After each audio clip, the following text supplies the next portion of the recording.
What are you talking about? You know what I'm talking about. It's all over the countryside. $5 million for her dead body. No questions asked.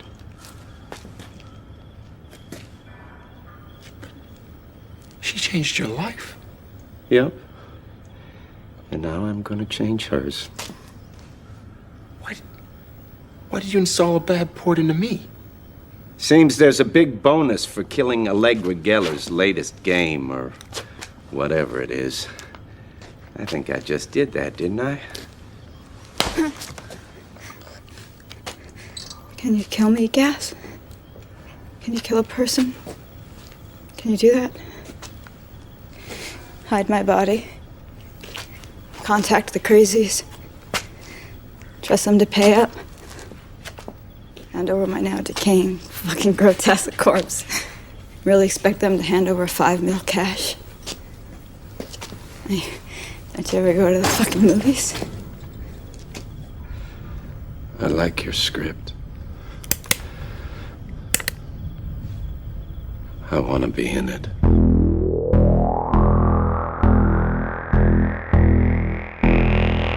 What is real? How do you define real? If you're talking about what you can feel, what you can smell, what you can taste and see, then real is simply electrical signals interpreted by your brain. Have you ever been in an institution? Cells. Cells. Do they keep you in a cell? Cells. Cells. When you're not performing your duties, do they keep you in a little box? Cells. This causes it. This causes it. This causes it. Information overload. All the electronics around you poisoning the airwaves. You are listening to the High Tech Low Life podcast, a Cyberpunk media retrospective. High Tech Low Life contains themes and language not suitable for all audiences. Listener discretion is advised.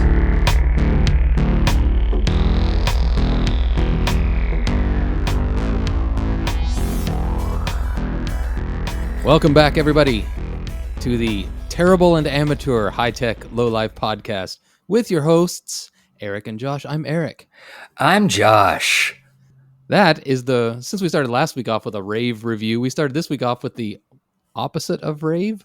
Yeah. Review from Reddit. We are not liked by Reddit, and I'm pretty excited about it. I don't know how you feel. We're not liked by a person on Reddit. Let's go with that. Terrible and amateur, and also dribbling shit. Yes. Can't argue with. Yep. Everything this person has said about us, I agree 100%. So I'm not going to lie. It was pretty exciting to just be on Reddit and see somebody talking about our podcast that we don't know. Yeah, it's fun. It's like when we got that 1-star review for Creek of the Week. You gotta give them some love, because you're never truly, like, you don't have true reach until you start getting haters. It's every podcast first hater is a special moment. Yeah. Johnny in a Minute never got haters. Nope, never did. So this is a big day for us, and I'm super happy for you / Ash son of Mog. Thanks, buddy. Hopefully you listen to this one. I wonder if he will. That'd be fun. It would be fun if he hates it so much that he listens to 2. Have you ever hated anything enough to go on Reddit and talk about how much you hate it? Oh, I guess I've done some, but like never unprompted. Okay. It's always been like somebody's talking about something like, I didn't enjoy this very much, and then I pop in. Like this past I think it was fucking Friday, somebody in the Blankies subreddit was suggesting that they watch Virtuosity, and I jumped in with, actually, I just rewatched this for my podcast. It was boring and not good. Oh yeah, but that's different. Yeah. I'm talking about like listening to something, then going and being like, don't. These guys are bad. Unless, of course, they're actually harmful, which I don't think we're harmful. Maybe this person doesn't like our political views. That's fair. Hey, and if so, I'm glad they hate us, and they can go to hell and die. We've said multiple times, if you don't like our political views, fuck off into the sun and die.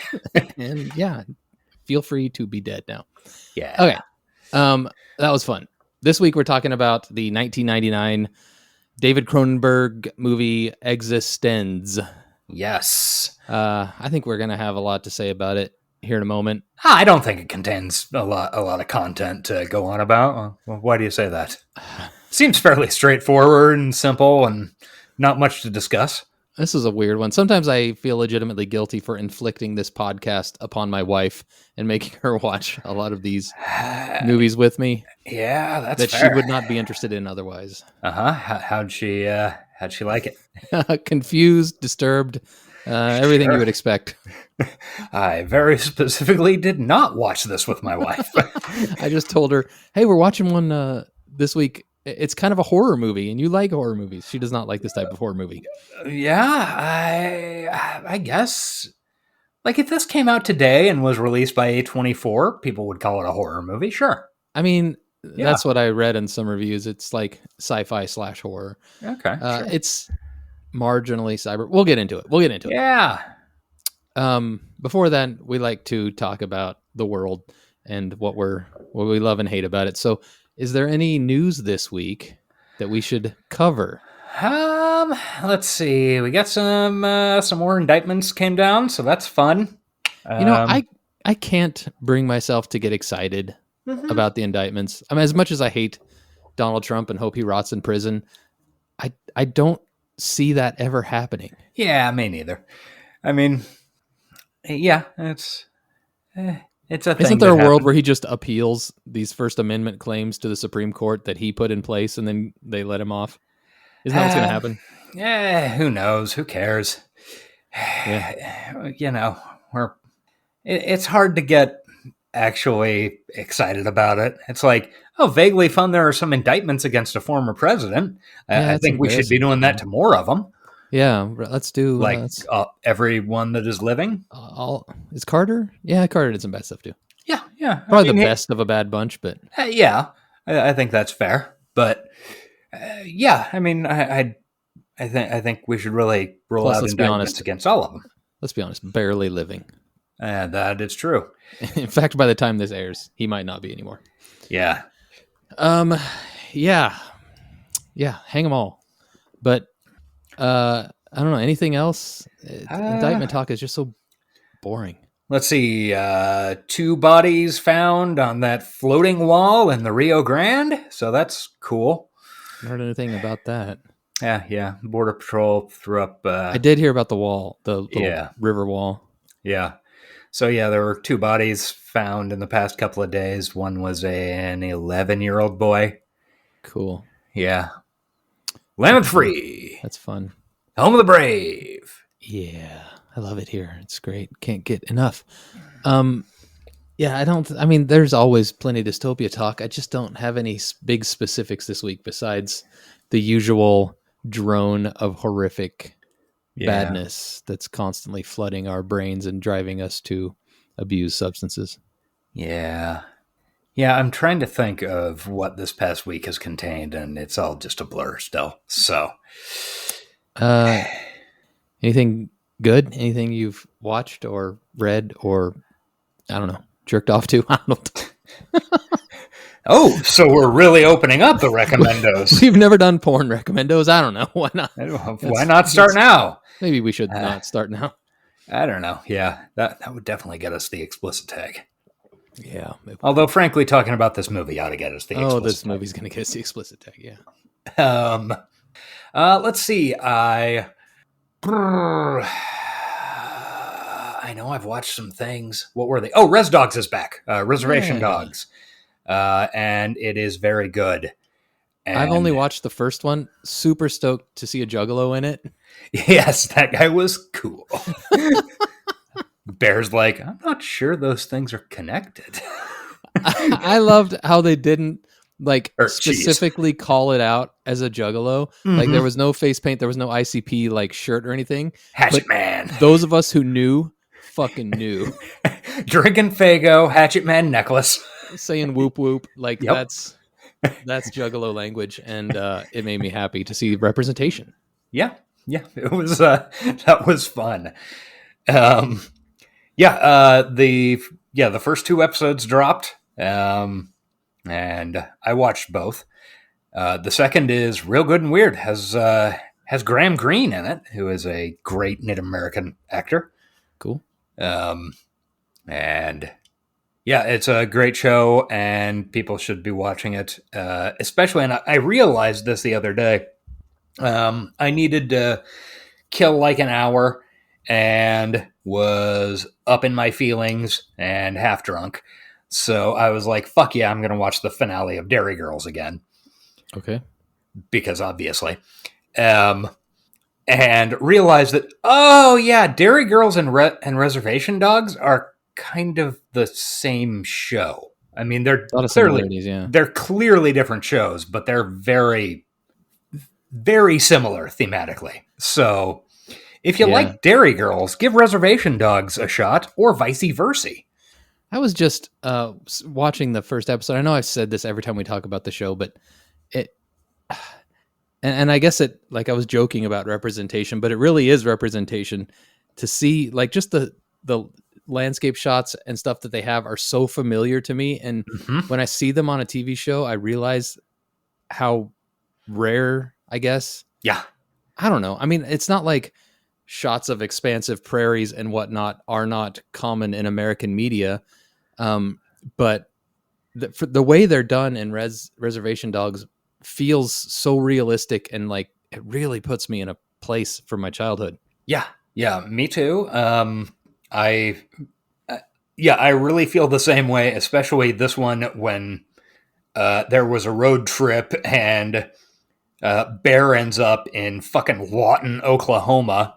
And I'm like, oh yeah, I drive through there 5 times a year, and I know that area. And also the fact that even when they're not on the road, they're set in eastern Oklahoma generally. Yeah. And that is very much having been born and spent my first 8 years in Independence, Kansas, which is about 10 minutes north of eastern Oklahoma. I recognize that landscape and those downtowns and stuff, and Sonics, of course, in my soul. And I'm from South Central Kansas, because I'm a gangster. Yeah. And pretty much the exact same thing, Sonics, landscapes. And I've been back there a lot this year for reasons I've spoke about in previous shows. And yeah, it's creepy in a way. I don't know. Well, it's also, especially when we've seen a number of things over the past, 20 years or whatever, that are theoretically set near us. Right. That are absolutely not. Right. Think of like Ozark, which isn't a place I've been to a lot and just didn't ever feel like the Ozarks. Yeah. United States of Terra, set in Overland Park, which... not at all Overland Park. Not even slightly Overland Park. Jericho, which was set in roughly 15 locations spread all over the state of Kansas. And I don't think any of the writers or producers have ever seen Kansas, or even maybe a map of Kansas, because there are cool canyons and cliffs like 15 minutes outside of Lawrence. Right. Another one, Supernatural. The brothers are from Lawrence, and they passed through Kansas several times. It never feels anything like it. Yeah. You know what's funny? Having a wife who is from not the United States, the life that we grew up in is like, it's like the romanticized life that people outside of America think all Americans grow up in, like small towns. I think that's why Kansas is picked as a fictional spot for so many shows, but they would never actually come here to film. No, why would they? Because who wants to ever be here? Yeah. But I always thought that was interesting, because she always talked about wanting to like see these small towns and these long highways and stuff. And like, especially in the last year, driving through all that stuff so much for all these funerals I've been going to, like, that's just my life. It's weird. Yeah. And you're like, why would you want to go to these small towns? Yeah, I know. Man, we drove through some, like they would be in a movie like Geneseo, Kansas. You ever been there? Oh, why? Why, yes, in fact, I have. You'll be shocked to know. I got 2 lovely grandparents buried there, and I will probably never be back. But yeah, maybe this is a little bit too local for a cyberpunk podcast. This is about as rural as it gets. But I don't know. Maybe it's a peek into. They got radio computer controlled tractors now. Yeah, what I'm saying is reservation dogs, like, very accurate to the. Yeah. Even though we're not from Oklahoma, we're pretty close to it. Yeah. All right. Anything else? I don't really have anything. Nothing I can think of. But yeah, I got some books I read that were good, but they're not really applicable to this show at all. All right. Well, speaking of books, I do want to point out that we are going to be off next week. I'm traveling to the fantastic state of Texas, driving through that Oklahoma we were just talking about. And in 2 weeks, we will be back, probably, hopefully, to cover a book, right? Yes. The first book by George Alec Effinger, When Gravity Fails. We've talked about it a lot on this show and on pretty much every other show we've done because, I don't know, we've liked it for a long time. It's very good. I have heard from people on various Discords that there are some problematic elements that might not hold up as well. Yeah, I believe that. So we can get into that. Are we going to try to do it in one? That's the big question. I don't know. I think we'll have... I mean, because... Okay, I haven't... I'd have to go down to my basement and dig around to find out. It does not register in my brain as a particularly thick book. No, but neither is Neuromancer. Well, that's also true. But books just take a while. Yeah. We'll try for one and see how it goes. We'll record it in one and maybe break it into two. We don't want to do a 4-hour episode. Like, yeah, these 2-hour ones are plenty. Hey, today we're going to be at a tight 90. Well, we'll see about that. You think that that guy on Reddit listened to the whole 2 hours? God knows. I'm really curious what episode he listened to, because I'm not going to go back and check when we talked about Neil Young. I remember talking about Neil Young. It definitely wasn't episode 1, though. Yeah, I do too. I remember talking about it, and then I don't remember which one it was. So I think it was pretty recent. Yeah, I think relatively recent, but who knows? Yeah. Oh well. Yeah. Hopefully we'll have a guest. Right. And we're not going to promise that yet because we haven't confirmed it with the guest. But he has we also have to make sure our guest has recording equipment. Yeah, that's true. Hopefully if we get our guest, he's a guy who has been on our podcasts before, and we'll be very happy to have him back for this show, specifically to talk about this book, because he was one of our very early fans, and I think one of his early fucking emails mentioned these Effinger books. Yeah, very possible. All right. When Gravity Fails, check it out. You got 2 weeks to read it. I also have 2 weeks to read it again. I read it a long time ago, but I'm going to revisit it, probably while driving to Texas. Yes. Let me just check right now off the top of my head. Oh, okay. So it is available on Audible. Okay. Good deal. So that means it's probably available at your local library. It's also on Kindle and in paperback and stuff. It is not for sale, though. It is out of print. So, is it? Okay. I think last time I checked, it was. Let's see. This says paperback $21.99. Oh, maybe I'm full of shit. Yeah, seems like you're full of shit. All right, so we're ready to talk about Existenz. Yeah, I think we are. Are we really? I mean, we're as ready as we're gonna be.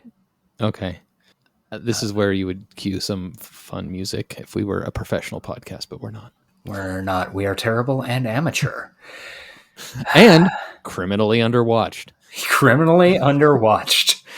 Existenz. I would love to put out a DVD with Terrible and amateur and criminally underwatched on it.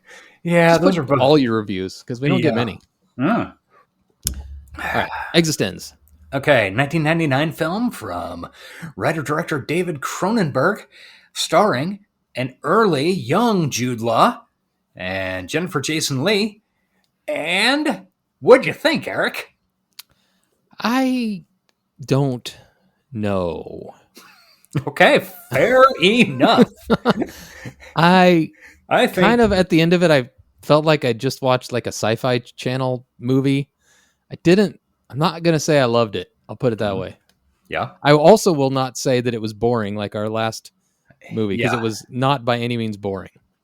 That's one thing that you can, and as far as my experience goes, you can rely on Cronenberg to not be fucking boring. Yeah, there was definitely none of that. Like it wasn't virtuosity, but like I don't know that it was good. Mm-hmm. Fair. It felt very dated, which I am fine with. Like fair, a lot of stuff we cover is dated, but I don't know. And then I don't know how cyberpunk it is. Like it definitely is. Mm-hmm. I don't know what it was trying to say. I don't know really understand. I don't think I understood the movie. I think that's fair. I mean, I also don't know what the movie was trying to say, and I'm somebody who generally is pretty good at figuring that out, or at least figuring out what it thinks it's trying to say. Yeah, and I gotta admit, I'm not very knowledgeable on Cronenberg movies. Like, I've seen The Fly when I was young. Thought it was pretty cool, but I don't know that many of his movies I've actually dug into very much. Oh, okay. Let's see.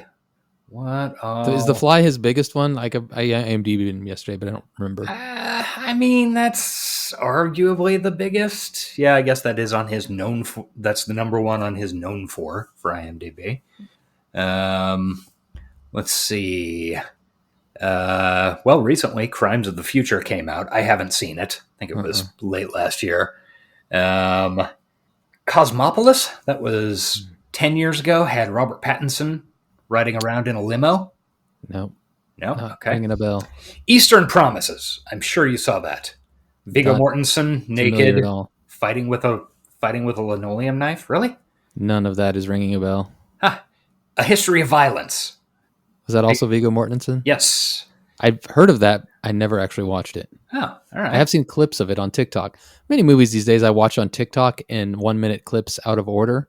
Sure. Okay. It's a great way to watch films. I'm on my second run through of Moneyball, also going through the entirety of Lord of the Rings right now. Okay. Highly recommend. Oh, all right. Well, okay. Just a second. I'm going to need a moment to realign myself after hearing that sentence. I don't know how you get into random clips of movies out of order TikTok, but I'm in there. Okay. And I can't turn away. All right. 1996, Crash with Okay, I saw Crash. James Spader. A Crash in Ireland, I believe. Really? Huh. Yeah, it was one of the first. Well, not first. What year was it? 1996. No, that wouldn't have been. Okay. What Crash was it? You're thinking of the terrible one with The terrible Matt Dillon Crash. and Tandem Newton? Yeah, that was like 2006 or something. Yeah, that was probably 10 years later. This one is an adaptation of a J.G. Ballard novel about people who fetishize injuries and car crashes. Definitely have not seen that. Okay. Naked Lunch with Peter Weller, 1991. Familiar with what Naked Lunch is. I've never watched it. Okay. I'm telling you, I think The Fly is the only one. Wow, that is insane. Dead Ringers. Jeremy Irons plays twin gynecologists. Sounds hot as hell, but no. Yeah, it is. They actually recently remade it for like Amazon, except it's Rachel Weisz. I love Rachel Weisz. Yeah. Let's see. The Dead Zone with Chris Walken and Martin Sheen as the president or a presidential candidate. Did that also have what's his name from The Breakfast Club? No, that was the remake. That was the remake years later. Yes. Yeah, you're right. I've seen clips of that. Once again, I haven't seen the whole movie. Okay. Are we just going through all of them? No, pretty sure. there are only two more. Okay. Videodrome? No. Okay. And Scanners. Definitely heard of Scanners. Never actually sat down and watched it. No. Okay. Will we be covering that, you think? Is that cyberpunk-ish? Scanners. I Maybe. feel like I've heard people mention it. Videodrome is more cyberpunk than Scanners. I think Scanners would be an edge case. And to be fair, I watched The Fly when I was far too young to watch or understand it. So doesn't even really count. Yeah. Yeah, fair. Okay, so I'm honestly surprised that Well, get used to it. Yeah, bitch. Yeah, I should. I need to.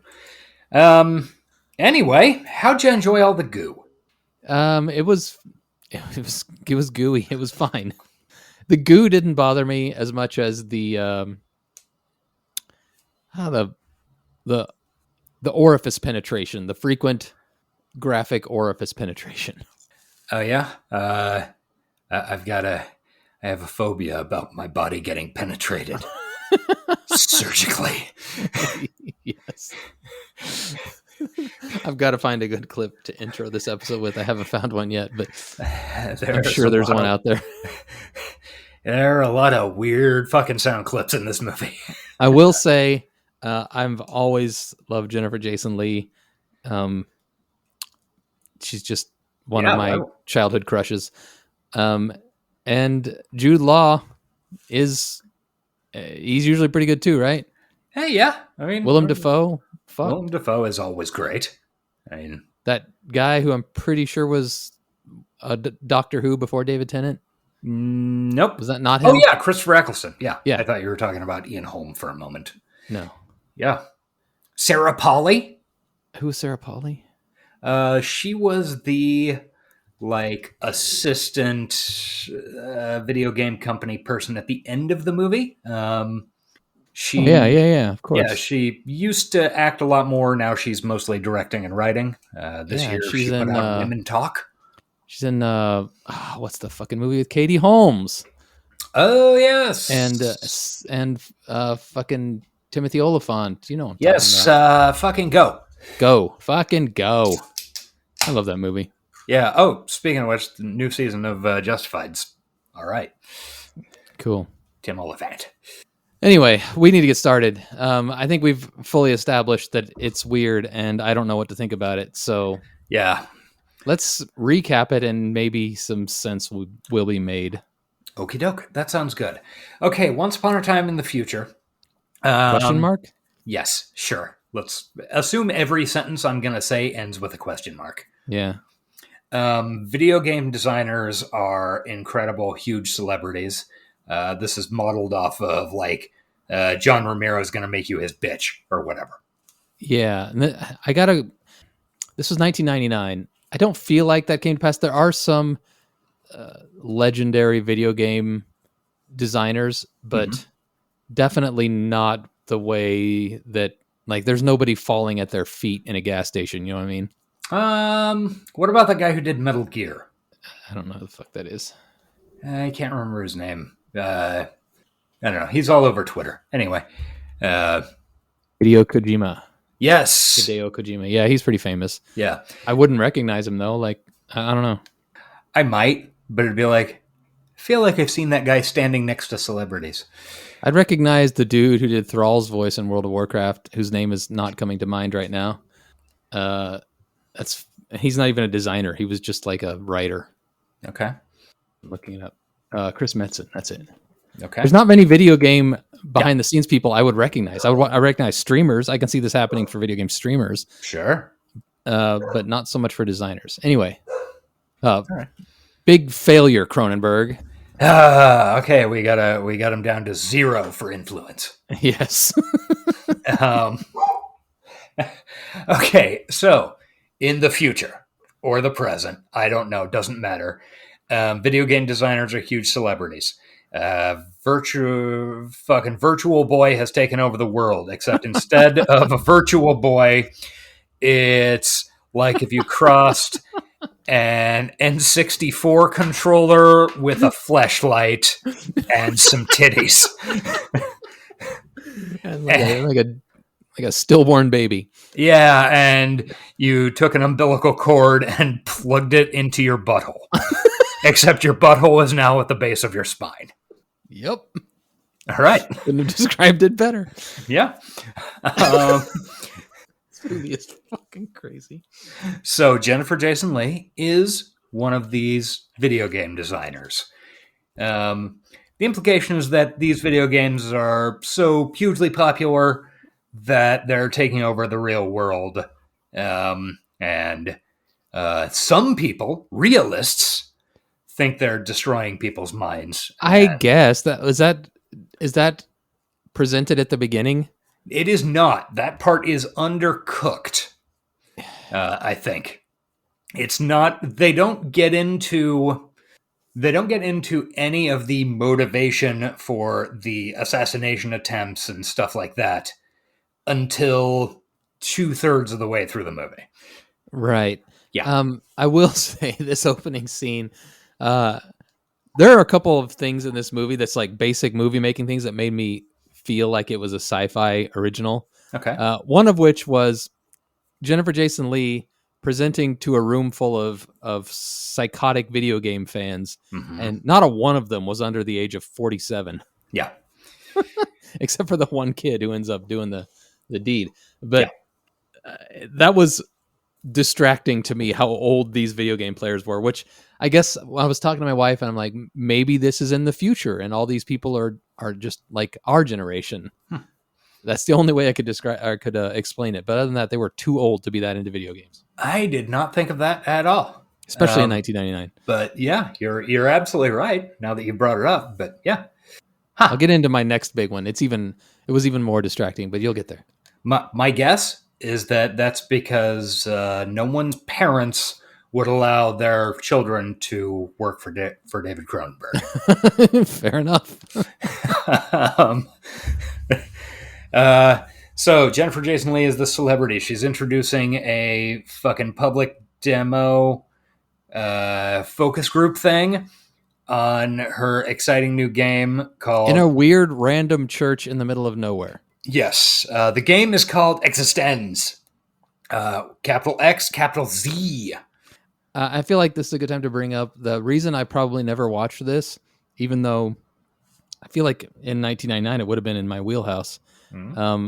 The logo for Existenz that's on all of the marketing really made it look cheesy and dumb. Yeah, you're not wrong. It did not look like a movie I would want to watch because of that. It looked very 90s, very, I don't know. Yeah, Yeah, it could be a movie about skaters based on the title and font of the title. Or it could be a pharmaceutical that makes you not come as fast. Hey. It could. It could. It kind of looks like a 90s pharmaceutical ad. On the other hand, when you watch the movie, you're going to be coming so fast. Constantly.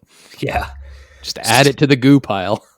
Yep, absolutely. the goo pool pile, whatever. And all right, moving right along. Christopher Eccleston is doing a very good job of acting like somebody who's from the north of England who is desperately trying to not sound like he's from the north of England. So much of that in this movie, and it does pay off in the end. I appreciate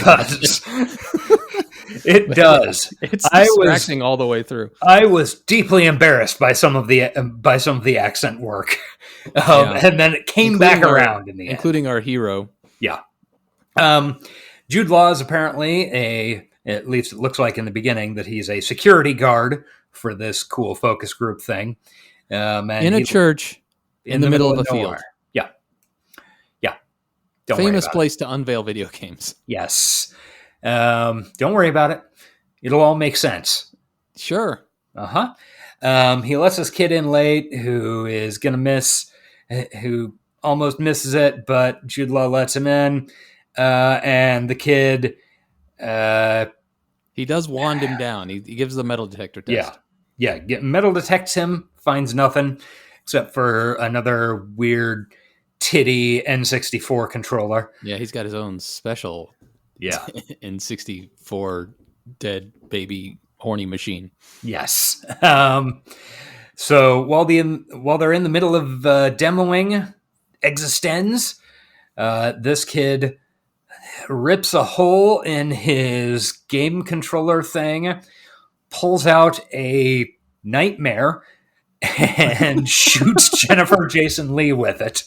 It's a bone gun. It looks to be made out of a large rat or a small cat's rib cage. I don't know. It's disgusting.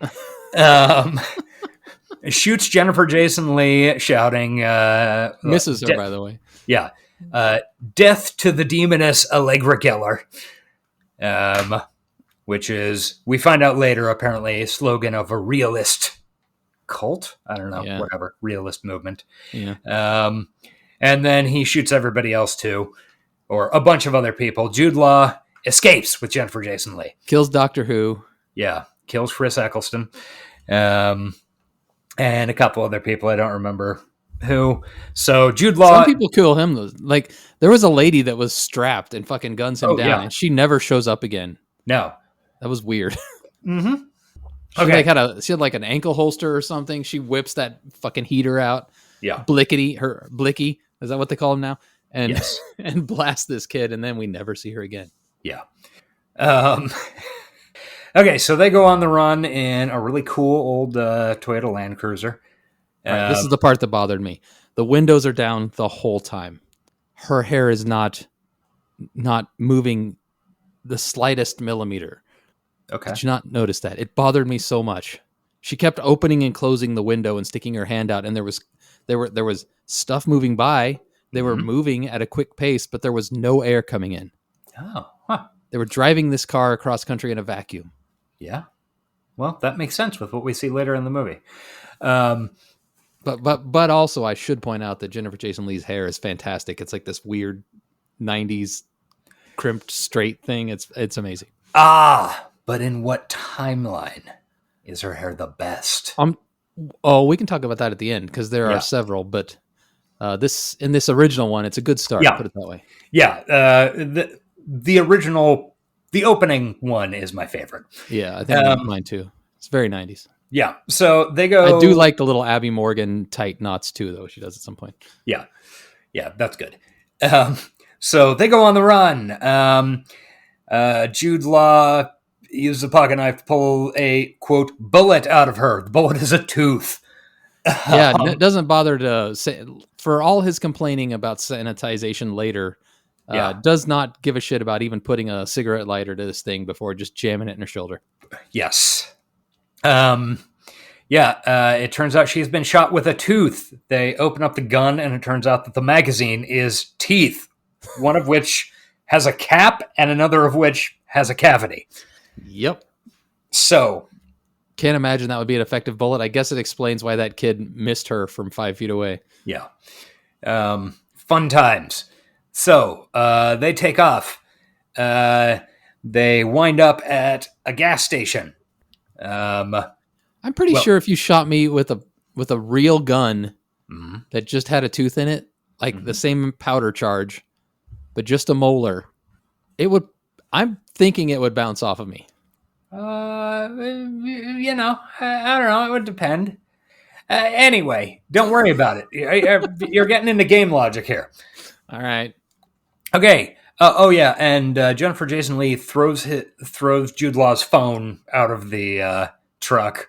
Yeah, phone looked remarkably like my Palm Pre from 2008. I loved that phone. Oh, I was thinking it looked like something that was sold for fucking. Oh, like that too. Palm Pre kind of did look like that as well. Yeah. Everything in this movie looks like it's got a secondary use as fucking. Yeah. Okay, so exciting. Actually, it's a first use. So then we have a cameo from one of the major stars of one of our previous shows. Yeah, this is exciting. We go to the Rosebud Motel from Schitt's Creek. So Josh told me there was a cameo. He texted me that there was a cameo from one of our previous shows. And so I was looking for a person. And when they went to this motel, my brain automatically said, that looks like the Rosebud Motel from Schitt's Creek. But it didn't strike me as the cameo you were speaking of. But it definitely struck me as looking like the same place. Yeah. Yeah. And I spotted it and went, holy shit, the Rosebud. And then IMDb trivia confirms it. So that's awesome. Yeah. Yeah, it's pretty fun. That hotel keeps coming around in our lives. Will it come around again before we're done with this? Maybe. We don't know. Maybe. Maybe we'll do a road trip episode. Was that the motel in Universal Soldier? Sadly, no. Oh. There's a lot more neon at that motel. Yeah. Okay, so it turns out that Jennifer Jason Leigh wants to get her controller game thing. It's not doing well because what's the word they call it? It's not pod. console, pod. I think it's pod. Yeah. Yeah, her game pod is not doing well because all those people were plugged into it when there was a bunch of shooting and shit just as it was booting up. And she needs somebody to log in with her, somebody friendly, which is said repeatedly. Yeah, she can walk around in it, but she can't play the game unless she has a companion. So she needs somebody friendly to log in with her. And it turns out that Jude Law does not, in fact, have a port, which is weird that he works for the game industry and can't play any of these games. But it turns out I have a phobia about my body, or about getting my body penetrated surgically. My wife laughed so hard at that line because it is very funny. Why wouldn't she? It's a fucking weird thing to say. Yeah. Jude Law is so weird in this movie. I have a phobia about getting my body penetrated, ellipsis, surgically. Jennifer Jason Leigh feels like a normal person in a weird movie. Jude Law feels like his character from AI, which maybe that's intentional. I don't know. But I don't know. It's hard to tell. He just doesn't feel like a real boy. He feels like Pinocchio. Yeah. Part of it might be that he's just spending so much effort at getting his fucking accent under control. Yeah. He can't free up a lot of room for acting. Speaking of AI, are we going to have to cover AI? I guess we are, right? I mean, yeah, probably. I've seen enough lists of cyberpunk movies that include it, probably. I mean, it's got the themes in it. I don't know. We'll it's another time, but not something that I'm excited to watch. No, I didn't love it either, but we'll get to see old Jude again. Yeah. Hey, and let's see. There's definitely another thing we'll see him in, which was what I'm sure is the first thing I saw him in before this, because this was at the Gates. No, Gattaca. Oh yeah. Is that Cyberpunk? I think it definitely qualifies based on themes, and we're pretty fast and loose with the definition on this show, anyway. Yeah, that was his first American movie, I think. I do remember liking that one, so we'll see. Yeah. Actually, let's see. Oh, Talented Mr. Ripley was the same year, and then Enemy at the Gates was 2001. So Existenz might have been his first. No, Gattaca was his first. 97. Oh, okay. Yeah. Okay. So yeah, he has to get a game port installed to get for her to help. I don't know. Yeah, it's fucking crazy that she can't fix her machine without two people for some reason playing it at once. Like, what kind of game design world is this? But fine, I'll suspend goddamn disbelief. That's unclear. She also is very maternal towards her fleshlight. Yeah, she really cares about it. Yeah. So they go to a gas station, and it did not occur to me to look up for reference the gas station from Schitt's Creek. Oh yeah, Bob's Garage. I wonder if Bob's is the same. I don't know. Good call. Yeah, so they go to a gas station. I did notice several times when Jude Law was faking his American accent, he did say like a boot and stuff like that, like he was faking a Canadian accent. Yeah, which is a weird choice. It is, although David Cronenberg is proudly Canadian. Sure. So was this supposed to be taking place in Canada? I think so. Yeah. Okay. I assumed it was. Makes sense. Yeah, I assumed it was, but I don't know. So they go to a gas station where the guy who owns it is played by Willem Dafoe, and his name is Gas, and he rules. and is an awful creep. Sure. uh, There's a thing with name tags in this movie too. Like everybody seems to have a name tag, and I kept thinking that was going to be like an indicator that they were not human or something. Mm-hmm. Never really panned out. There's just a lot of people with name tags. Yeah. Can't begin to explain that to you. All right. I mean, I'm not even going to try. I don't know. So it turns out the Gash has a photo of Jennifer Jason Leigh in his wallet because he's her favorite game designer. His favorite game is a game called Art God. Right. She changed his life. Yeah, she changed his life. But he's secretly a back alley port installer? Question mark. He's sort of. He'd done 2 before this. Yes. So he's going to stick a port in Jude Law, and does so.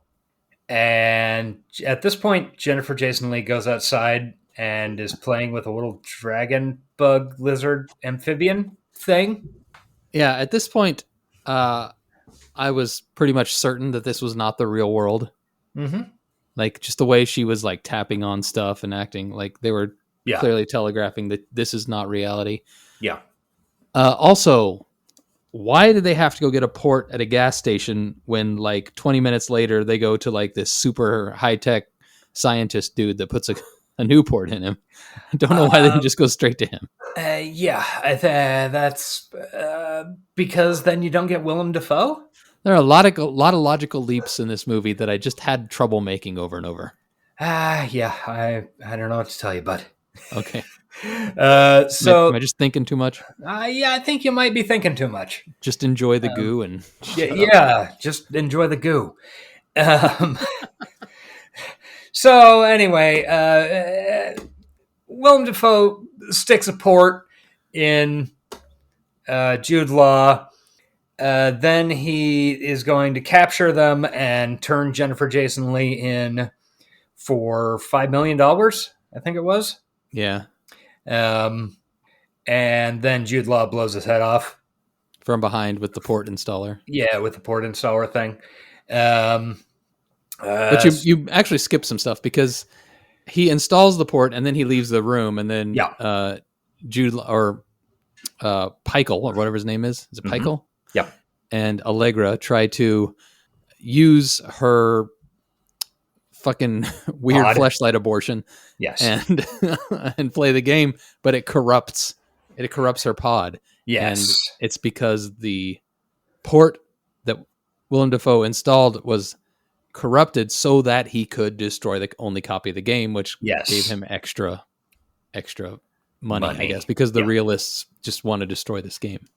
Yes. Okay. Yeah, you're right. I had that in the next part of my notes. I see.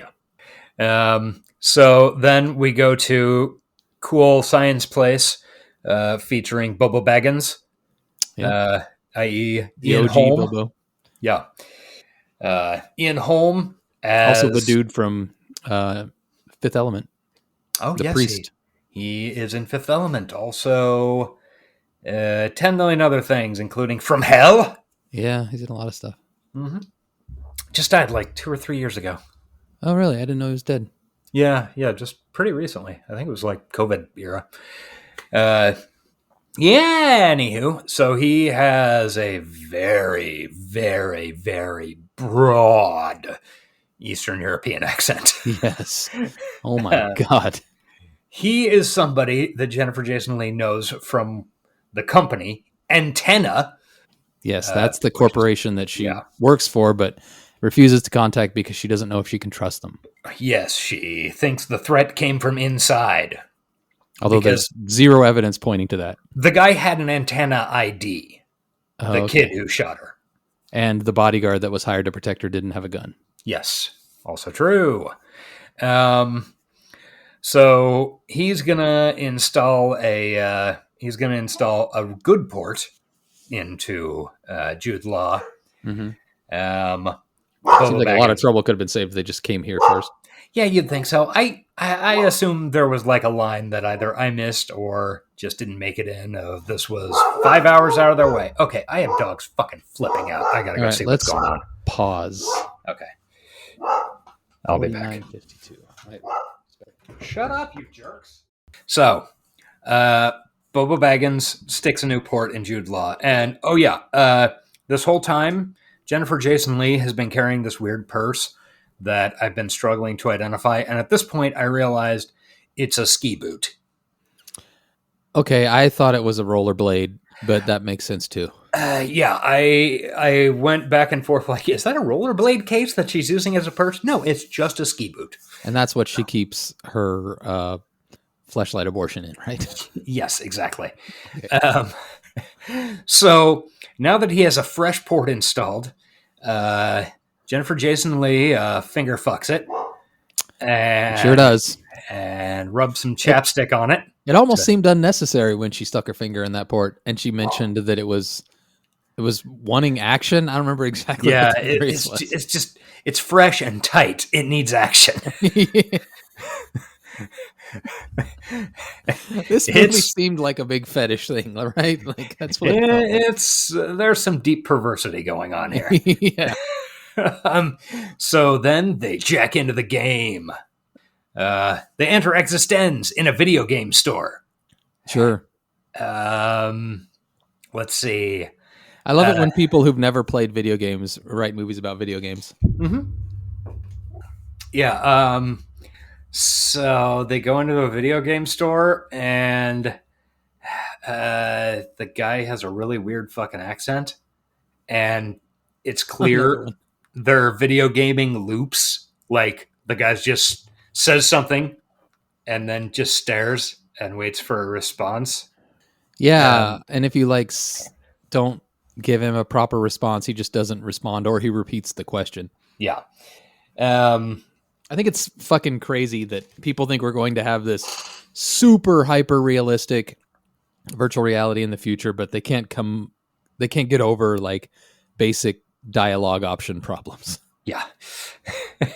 Yeah. Well, this was 24 years ago. Speaking of video games, though, one recommendo I forgot to mention. I have been playing Baldur's Gate 3.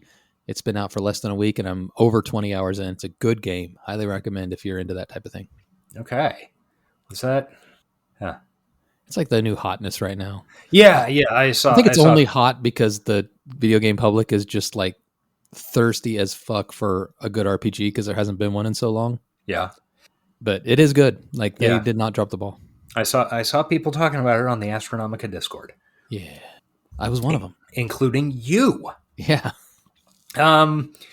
Then, okay, so they go through this weird thing with the video game store guy, and Jude Law feels like he needs to jack out. So he jacks out. Jennifer Jason Leigh applies more chapstick to his spine butthole. Yeah.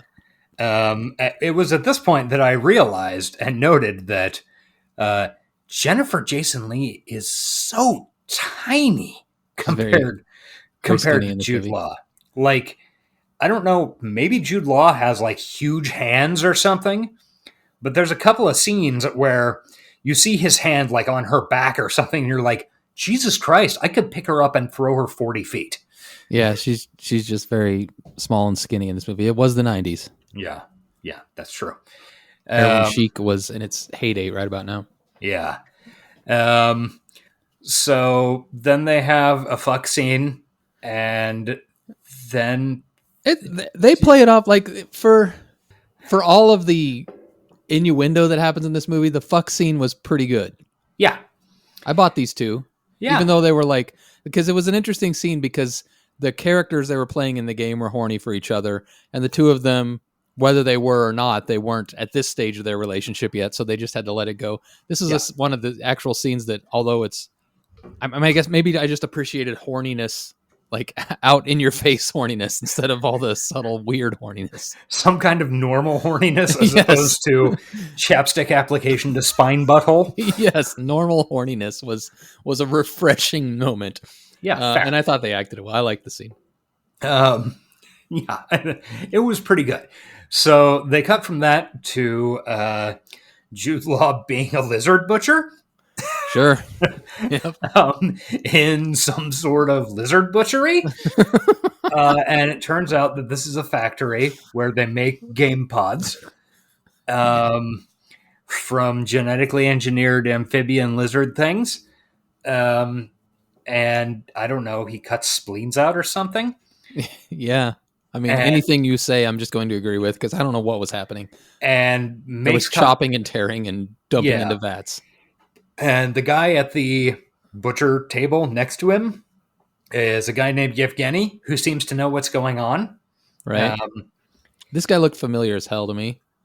I do not remember his name. Don McKellar is the actor. Let me see. He has not been... Okay, he's in a couple of things I've seen, but not much. I bet he's... Looks like he works consistently. I bet he's one of these Canadian actors. Probably. He just looked familiar. He might have... That doesn't necessarily mean he was... Yeah. So, yeah, he seems to know what's going on, and he's also... I think it's at this point that it's established he's part of the resistance. He's a realist. Except, as you might remember, we're now in Existenz. We're in the game. So right, but are we... Also, okay. Are we in a game within Existenz? Because they put those pods, and another scene that you glossed over, but was pretty disturbing, the way they sucked those little pods into their spine buttholes. Yeah, I forgot that. Okay, yeah, I forgot that was up there. So yeah, at the video game store, they bought these super pods, I don't know, to let them play the latest game, which got sucked into their buttholes. Graphically. Yeah, and then they enter this game within a game. So at this point, I'm like, okay, I'm starting to understand why the realists are angry, because nobody knows what reality is anymore. There's too many levels of game. It's an Inception situation. Yeah, it's some Inception shit. So it turns out that Jennifer Jason Leigh also works in this lizard butchery. Yes. It's at this point that Jude Law yells, "Existenz is paused!" And like the game pauses. No, there's so much before that. Because he gets told you got to go have lunch at the Chinese restaurant in the forest, which everybody just like accepts as that's a thing that should exist. Chinese restaurant in the forest. So then he goes and finds her, and then they go to the Chinese restaurant. There's a big table. He was also told he has to order the special. Existenz is paused is before the Chinese restaurant in the woods. No, they're sitting at the table alone when he pauses it. Oh, is it? Okay. Yeah. Because his face hits the table, and it looks weirdly soft and cushiony. Yeah, you're right. Yeah, okay. Apparently I fucked up my notes there. That's okay. I'll let this one slide, but do it again. Well, we're getting a new co-host. Hey, why don't you go ahead and take care of the rundown of the plot, and I'll just cover background. How about that? No. You sure you don't want to cover the rest of the movie? Let's do it. It could be interesting. It'll definitely be shorter. Let's do it. Go. No, I'm not going to do that. Okay, so they go to a Chinese restaurant in the woods. He has to order the special. Yevgeny told him to do so. There's also a giant wolfhound in the corner. Don't worry about it. It'll not be the last time you see it. Yeah. They order the special. Everybody at this like 6-person table with him and Jennifer Jason Leigh gets up and leaves. They don't want the special. They don't want the special. It's weird. The nice waiter. At this point, because Jennifer Jason Leigh played a joke on him where he said something to her and she like repeated what she said. Yeah. I guess she was joking that she was that she was a character, I think. She did it so well that I kind of thought it was very confusing, and I don't see why they did it. Yeah, fair. Okay. I also don't. I remembered this movie as being complicated, but less complicated than what it ended up being. I don't feel like it was actually complicated. It wasn't like like Memento. It was just confusing. Yeah. Okay. Yeah. Anyway, they order the special. They get the special. It's weird, genetically engineered amphibians. Looks disgusting. Looks Smells horrible. disgusting. They both agree they would never want to eat it under any circumstances. And then Jude And Law they starts eat eating it. Yeah. Then he manufactures a gun from it. This scene is actually great. Him just chowing down on this gross meat and talking about how repellent it is to him, and he can't stop. Yeah. I enjoyed it. It was yeah. gross. So he manufactures a gun from the contents of the special. The same gun that was used to shoot Allegra in the opening. Yes. Then he says he feels like he needs to shoot the waiter. After he points the gun at Allegra, Yeah. and then says "death to the demoness," Allegra, whatever, Geller. right? And then he's like, "Haha, just a joke." I only mention that because it becomes important later. Yeah, it does. You're right. I did not write that down at this point because I forgot it was relevant later. Yeah. So he shoots the waiter. The waiter dies. The dog takes the gun. After the dog do? Jude Law drops it. Yeah, it's great. So then they go back to the factory / butcher shop. Yeah. To her, didn't they get a message or something? Yeah, they needed to find her. They talked to Yevgeny again, I think. Yeah, they talked to Yevgeny again. They need to find her game pod. It turns out that her game pod is in a little wicker basket on some hay bales in her. I don't know. None of this makes sense. There's this insane just laying out of the plot scene, which I'm not going to go over because it's not going to help. It won't. Yeah, it definitely won't. Then Yevgeny, apparently one of the tools she uses to assemble the pods in the game from the lizard guts that Jude Law and others provide her with is the linoleum knife. Yeah, happy to see the linoleum knife make its triumphant return to our podcast. Yep, I was pleased myself. Sharp-eared listeners will remember. Yes. I believe Chris Kobach would remember too. Someday he'll remember. So then Yevgeny shows up with a flamethrower. This is after they jacked into the pod, right? Oh, yeah. Okay. I forgot. There are so many scenes of people inserting umbilical cords into their spine buttholes that it becomes difficult to... Well, this one happened amidst hay because all of these lizard dismembering stations are in a barn where they just left the hay everywhere. Yeah, hay and hurricane lanterns on the walls and stuff like that. Real quick, I don't want to get you off track, but I am curious, and it's something I wanted to discuss. Somebody at some point, I think it was in this scene, mentioned everything used to be something else. That I think that specific line was stated. Mm-hmm. And in the very beginning, when they're leaving the church where they were debuting the game, they were talking about all these game designers are all out in this wilderness, basically. Oh, yeah. This rural area. And I'm just like, that was clearly part of the plot that I don't like. I'm just wondering what they were getting at. Like, are cities uninhabitable, or are they something else? Like, why is all of this stuff happening in weird rural areas that are being repurposed? It was all so strange. I had not put together that was a going concern of the movie, but I think you're right.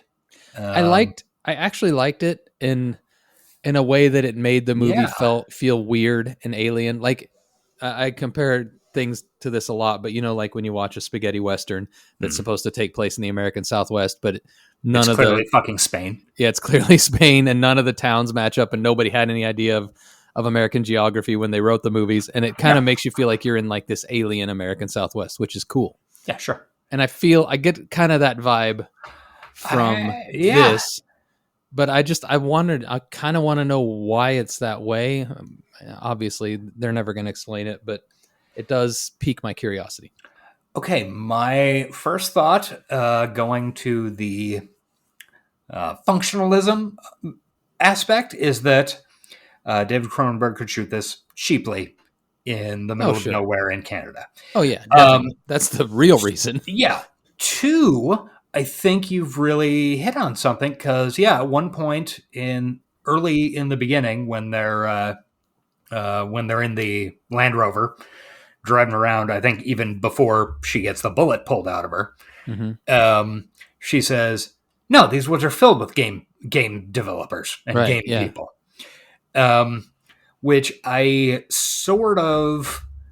I feel like I interpreted that as a sort of reference to the Pacific Northwest and how a huge chunk of the Pacific Northwest is just full of millionaires who live in, gigantic fucking mansion cabins, up on the mountain somewhere.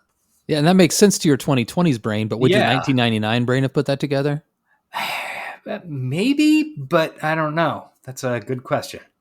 It is interesting. Yeah. Like just from the jump, debuting this huge thing in a church in the middle of nowhere is fucking weird. And I think you're. I mean, obviously the reasoning is what you said because it's cheap to film that way. But I was always curious what the story was. Yeah, fair. Okay, good question. Thank you. Yeah, no problem. Okay, let's see. So. Yevgeny shows up after they've plugged in. I don't remember what they did when they were plugged in that time. So when they get plugged in, she starts like convulsing, and he can't unplug her. Like the thing's expanded inside of her butthole, like a butt plug gone awry. Yes, and he can't pull it out, so he has to slice the umbilical cord, and with then the linoleum knife. With the linoleum knife, and then she starts bleeding, and he's trying to kink it, but. Apparently, he's never used a hose as a 5-year-old and just keeps wrapping it around his hand for some reason instead of just kinking it off like he would a hose. Yeah. Yes, that's correct. Okay. Then Yevgeny shows up with a flamethrower. Sort of. It was like a big flame on the end. It was like one of those propane torches. It wasn't really a flamethrower. Yeah. And like Elon Musk would not be impressed. And says, "Death to realism." Mm-hmm. And starts shooting the pod and everything else. The pod explodes, filled with deadly spores. Sure. They said that like 5 times. Yeah. So then everything goes to hell. Just like the whole thing is fucking blowing up because obviously it's using a flamethrower inside an old barn. Yeah. They got that part right. Yeah. So then Jennifer Jason Leigh and Jude Law, or J-Law, as I'm referring to him in my notes at this point. Might be confusing, but... don't worry about it. Come back to the real world. They get logged out. But her pod is infected. It brought back the pod disease from the game to the real world. Right. What could have possibly caused this? It's entirely unclear, and at one point, Jennifer Jason Leigh says, "I'm not sure I get it." No, they explain it. Fair enough. They explain it. It was Jude Law's port. Once again. His infected port again. A different infected port. Fool me once, shame on Jude. Fool me twice, won't get fooled again. Yes, exactly. So it turns out his port is infected and swollen. So Jennifer Jason Leigh sticks a butt plug in it. Oh, we completely missed, like during their sex scene, how he sticks his tongue in her port. Oh god, yeah, it was very sexy. I was skipping over that to keep our audience from leaving us to jack off. It's okay, guys. Keep it together. Show's almost over. Then you can self-pleasure all you need. Yeah. So yeah, because his port is infected, fortunately, Jennifer Jason Leigh in her ski boot has a full spectrum antifungal butt plug. Yep. That she injects into his port. With a flared base. Yes, it has a flared base, so good. Very, very important. You don't want to lose things up your port and then have to go to the ER and then you like might be on Reddit and it'll be embarrassing. Yeah, exactly. I mean, it's safety. So then Jennifer Jason Leigh's pod starts dying. Again, for like the 20th time. Yeah, because it's still infected with the pod disease from the game into the real world. Then the wall blows up. It was so shocking, dude. It was a surprise. I was like, you know, when something happens that's so unexpected that you feel like you sat on the remote and changed the channel or something. Mm-hmm. Yep. Or like suddenly you lost a reel of the film. Right. Yeah.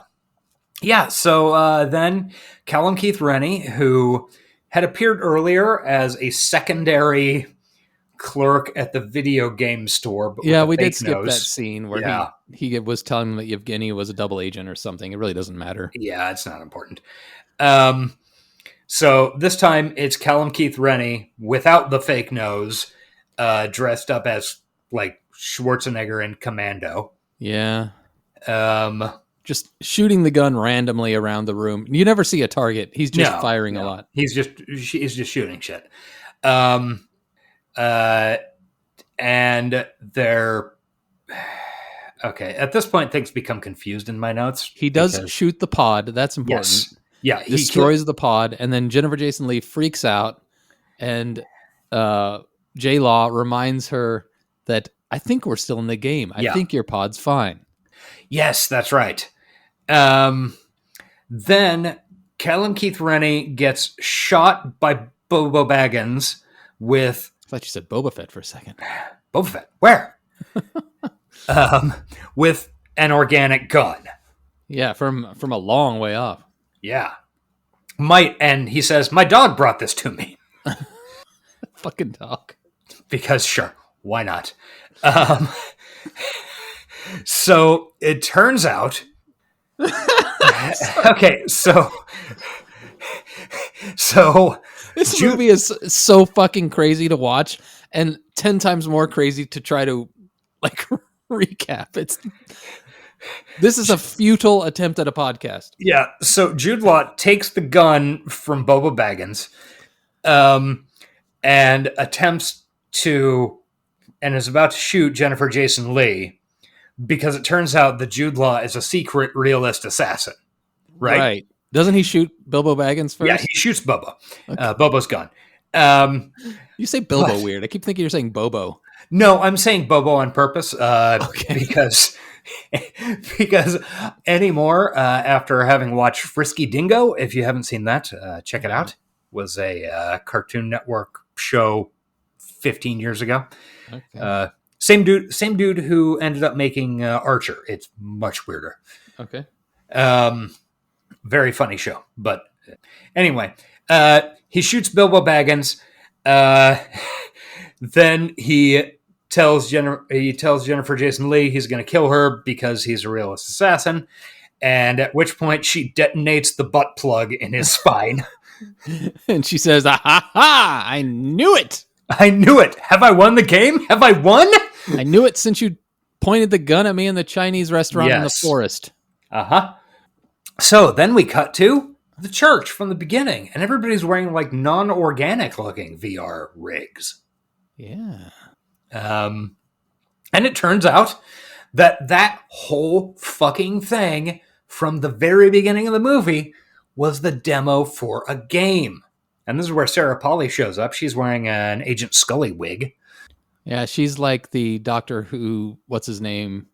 Yes. Version in this. It's still pretty much the same church. Yeah. It's basically the exact same thing. And like every character that's had a line is there. All sitting back. Yeah, all sitting in these chairs. And now they're using their real accents, including Christopher Eccleston, which sounds so much more pleasant. It was honestly probably the most enjoyable part of the movie was them just all acknowledging how bad their accents were and speaking in their normal voices. Yeah, and talking about how, like, I don't know, I didn't think my part was very well developed, but you guys did great. And I got dumped out pretty early, and I guess what I did was important, but I don't know. Watching the rest of the game, that was really interesting. So at this point, we find out that the whole thing up until this point has been a game called Transcendence. Transcendence. Capital C, capital Z, by a company named Pilgrimage. Yeah. Capital I, capital L. This is a focus group. Yevgeny was the designer. Yeah. And The Wolfhound was Jude Law's. And yeah, that was confusing. Did he... unclear. Don't worry about it. Did he program Jude Law's dog in, or did they put a fucking headset on Jude Law's I think dog they put a headset on the dog. Yeah. That seems cruel. It seems fun to me. I don't know. Poor dog. I got to eat a lot of good bone guns. That's true. So it turns out this whole thing was a focus group. Everybody's pretty excited. They had a good time. Jude Law is talking with a normal accent now. Though and- he and Jennifer Jason Leigh are married, and he makes sure to let everybody know that she's not a hoe. Yeah. She wouldn't have hooked up with anybody else in the back of the game. If it wasn't him. Yeah. My wife is not a hoe. Yeah. He does a really good job reassuring everybody about that. Everybody's having fun talking about the fun they had. Yeah. And then Jennifer Jason Leigh and Jude Law want to talk to Yevgeny. Who, reminder, is the main designer. Who is the main designer of the game. Of this game, within which there was a game, within which there was a game, and maybe another one. I'm confused. He's a little worried about things because he tells Sarah Polly, like, I didn't program in all that realist stuff. I wonder if, that seems like somebody brought that into the game with themselves. Yeah. Because it's not something I wrote. And she's like, that's interesting. And so Jennifer Jason Leigh and Jude Law are about to leave, and they want to say hi to him. And they bring their dog over, and it turns out that the dog has a fake back and some holsters on the back of the dog. And they blow away Yevgeny. Saying the catchphrase, death to the demon, whatever his real name whatever his name was. And then they're about to walk out of the church, and everybody's freaking out behind them. And they run into the waiter from the Chinese restaurant who's by the door. And he says, tell me the truth. Are we still in the game? And then it cuts to black. So, are we still in the game? That is the question. Yeah. I guess that's the point they were trying to make. Like, be careful with virtual reality. You don't know what's real. Yeah, to some extent. Apparently, Cronenberg got the idea for this movie when he read an interview with Salman Rushdie, who has a fatwa against him. Famous ex-husband of Padma Lakshmi. Oh, yeah, that's true. I knew that at some point. Sure. That's, that is a way to frame him. I care more about Padma Lakshmi than Salman Rushdie. Yeah. I love her. Yeah. Well, you can't read. So. No. But I can watch delicious food being cooked by beautiful women, and I do frequently. Hey, you should check out the episode of the Selena Gomez chef show with her. I will. It's pretty good. Fun show. Anyway, so he thought it would be an interesting idea. What if virtual reality got really big and a virtual reality game designer had a fatwa against them? So that's where the movie comes from. Okay. They might have mentioned the fatwa in the film at some point. I think that word was spoken. Yeah, I think you're right. I do not remember. Can I get one thing clear, though? Sure. I mean, maybe. As a gamer, as a player, yeah, as a person who puts most of my free time into video games, that video game sucked. It did not look fun. It did not make any sense. I would not enjoy it. I don't care how realistic it was. I mean, I would say the same about most video games that I see clips of online. That's because you're not a gamer. Yeah. So I'm saying as a gamer, Yeah. that is not a good looking video game. And I'm going to say that this movie was not made to appeal to gamers. Well, then why make it about a video game? Because a video game is virtual reality is a threat to all of reality. Yeah, but they specifically made it. I don't know. I'm making shit up, dude. I don't. They could have made it like just about virtual reality and like a SimSense type situation. But could they have made it about virtual insanity? Like even Jude Law at one point. Here. Okay, even at one point, Jude Law points out that like free will is not really a thing in this game. Like they were basically along for the ride. They were watching a movie. They weren't playing a game. It was on rails. Yeah, it was very much on rails. So I don't know. I don't know what to make of this movie. I thought it might make more sense after we went over it. Well, it might have made more sense when we went over it if I had watched it more than once. I don't think that would have helped. I didn't. Well, the first time I wasn't initially planning on taking notes. So like I started taking notes probably 30 minutes in, just as kind of sidelines. And then I kind of figured, okay, I'll sit down and like rewatch it and like really take notes the second time. And then I didn't get a chance to do it. So part of it's probably this ep in, didn't you? Yep, I really did. But, fair. You know, if you want to be the one in charge of the plot recap next time, great. I'm all for that. Does that mean you'll do the editing? We should switch it up once.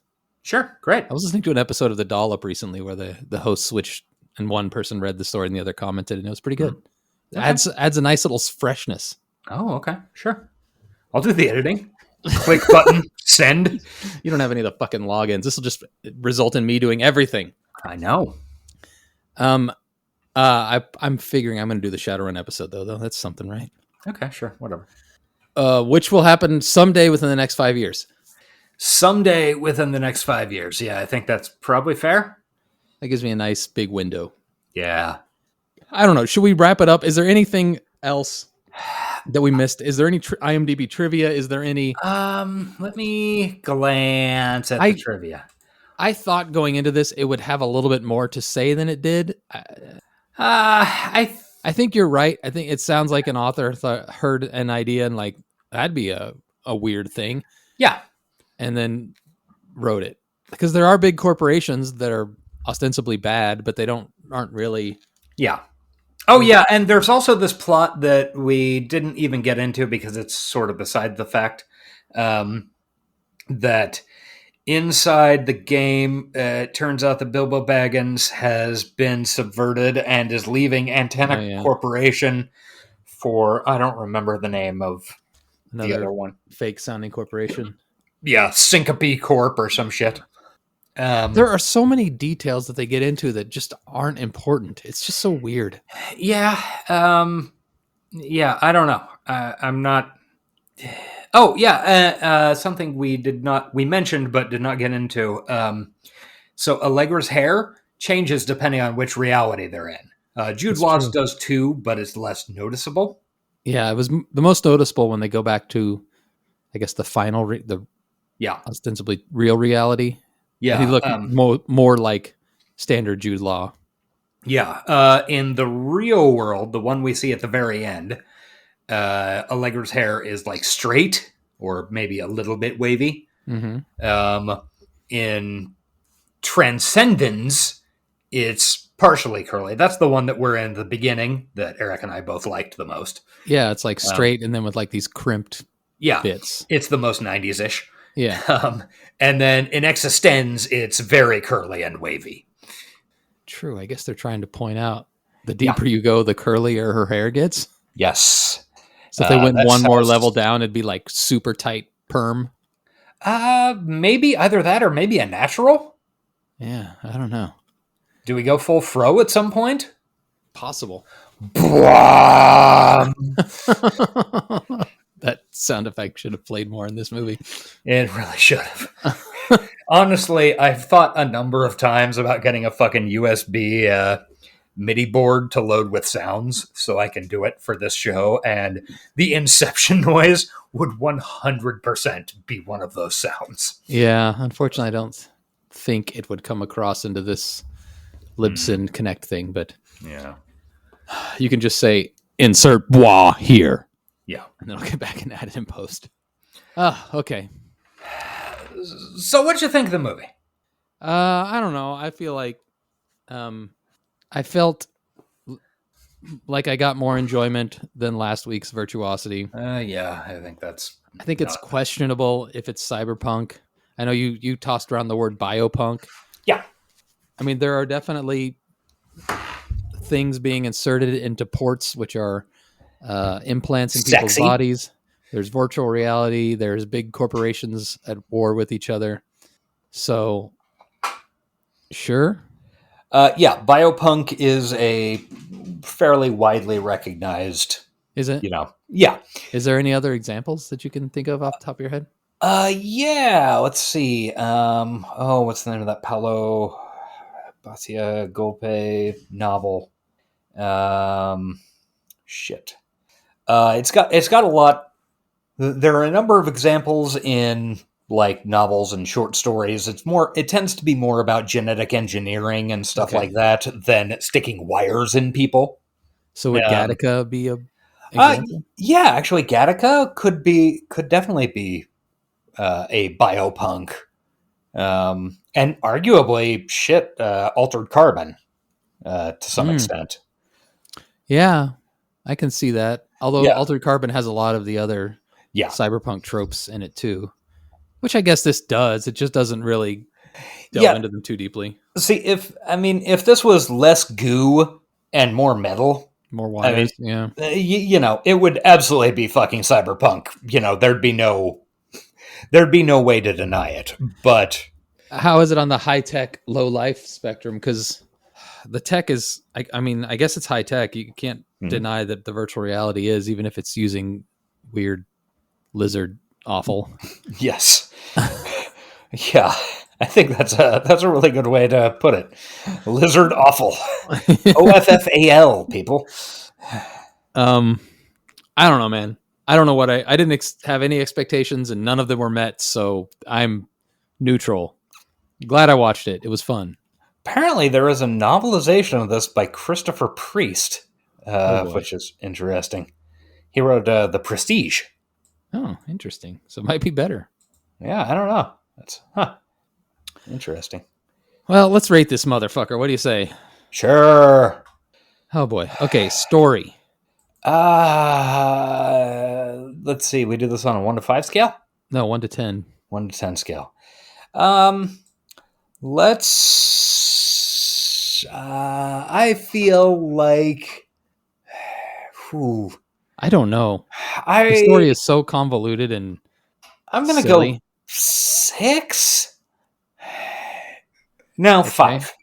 I want to go 5, just because it is convoluted and silly, but that's I don't know. To some extent, I feel like that's the point because it's a video game.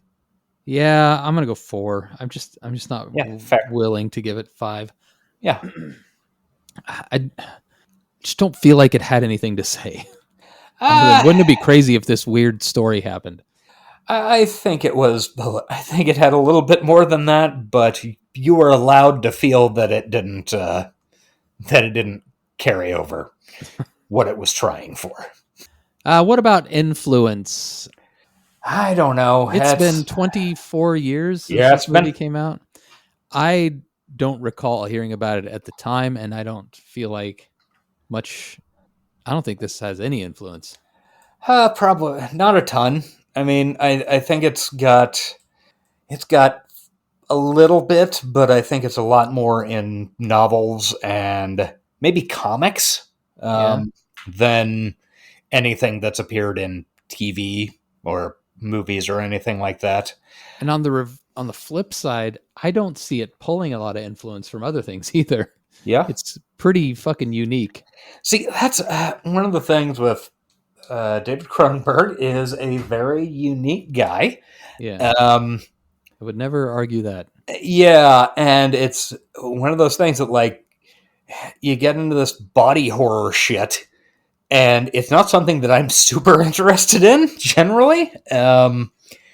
but definitely some people are like, some people are like way into it. I mean, they've, I don't know. Curious to meet one of those people. Oh, I can introduce you to some. They're weird corners of the internet, man. I don't deny it. I know that's true. I'm gonna be generous and give it a 3.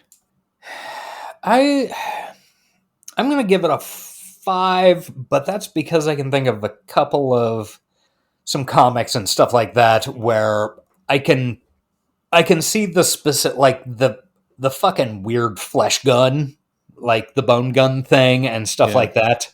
Yeah. I don't know. Bone gun was cool. Yeah. Maybe 3 is. I'm gonna stick with it though. Yeah. Prescience. Not just with like the technology and stuff, but like the utopian or the dystopian world, and the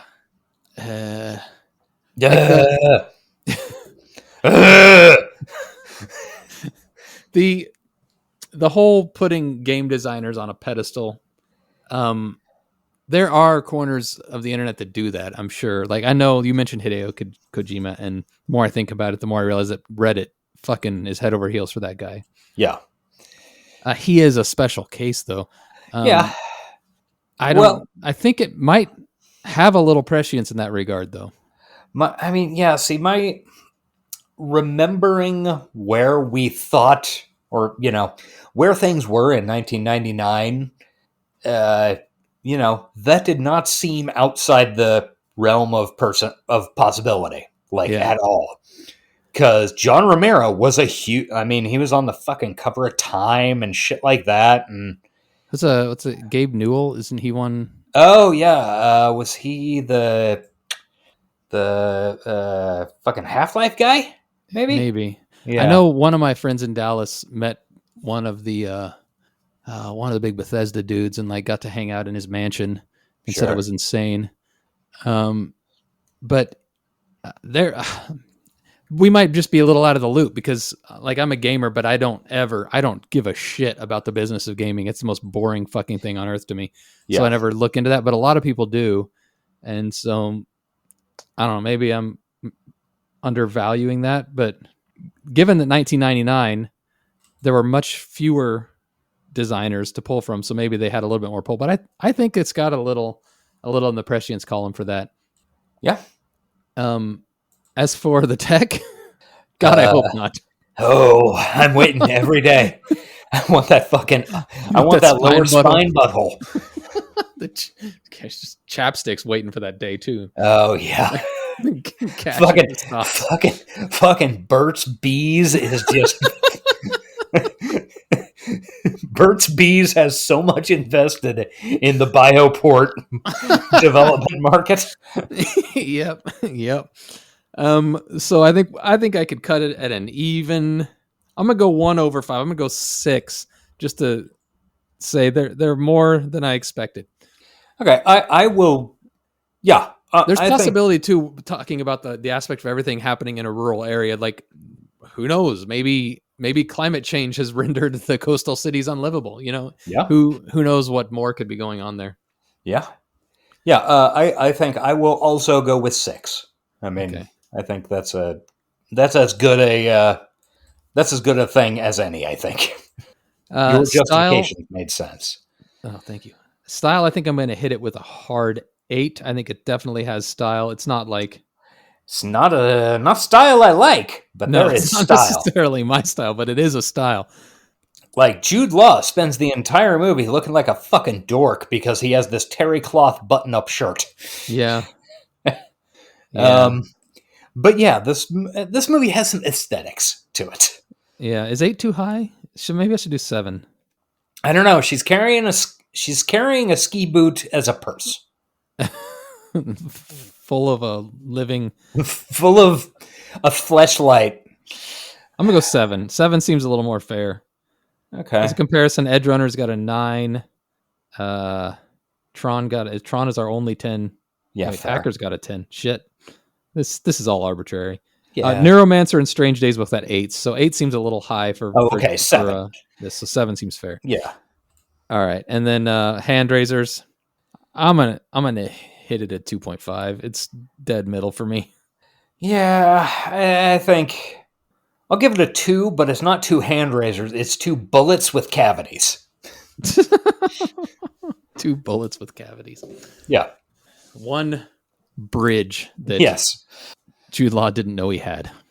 Oh, well, we did it. We did it. Yeah,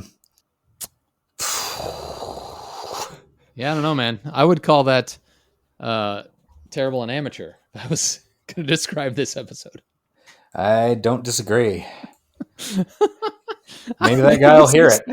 We just picked it kind of randomly because we knew we didn't have a lot of time this week. And Yeah. So we kind of wanted to do one that wouldn't be too in-depth. And I don't know. We could have gone deeper, maybe. We definitely could have gone deeper. I could have, like, number one, it was partially my fault in that I had a bunch of shit going on towards the end of last week. So it took longer than normal to basically decide, okay, this is what we're doing. Yeah. So I'll take that on. I could have had, I feel like there's more David Cronenberg context to be mined. Probably, yeah. But I didn't do it. So I don't know what the fuck Maybe you we'll get want another from me. chance. Maybe we'll get another chance. Maybe on a Patreon episode. Who knows? Yeah, Speaking of right. Patreon, check us out on patreon.com/hightechlowlife. I don't have our list of patrons up, but if you are sub to us, thank you so much. We don't expect it. We are surprised that some do, but we always appreciate it. Yes, absolutely. That's, yeah, And thank you. We owe you an episode over there too.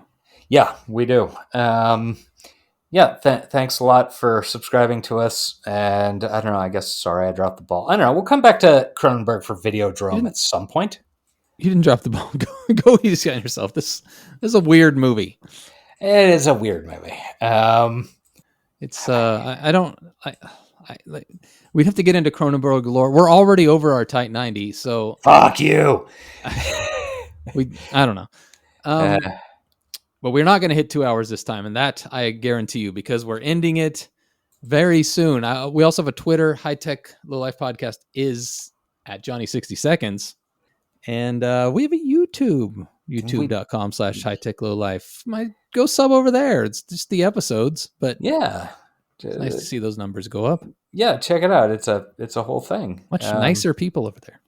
Yeah, certainly much nicer than they are on Reddit. Make me sad. It feels like we're harping on that, but Josh literally showed it to me 2 minutes before we went on.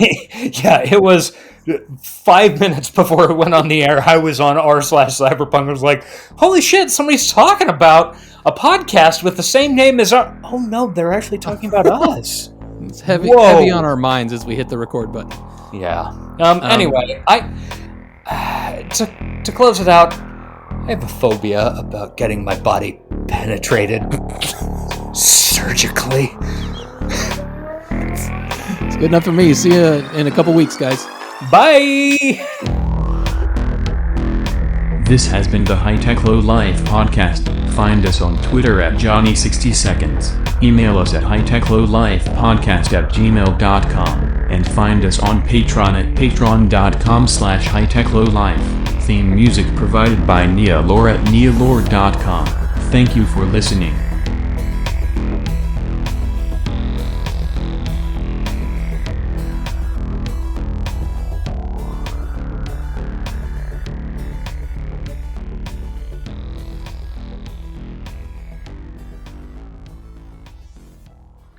Excuse me, Robo. Any special message for all the kids watching at home? Stay out of trouble.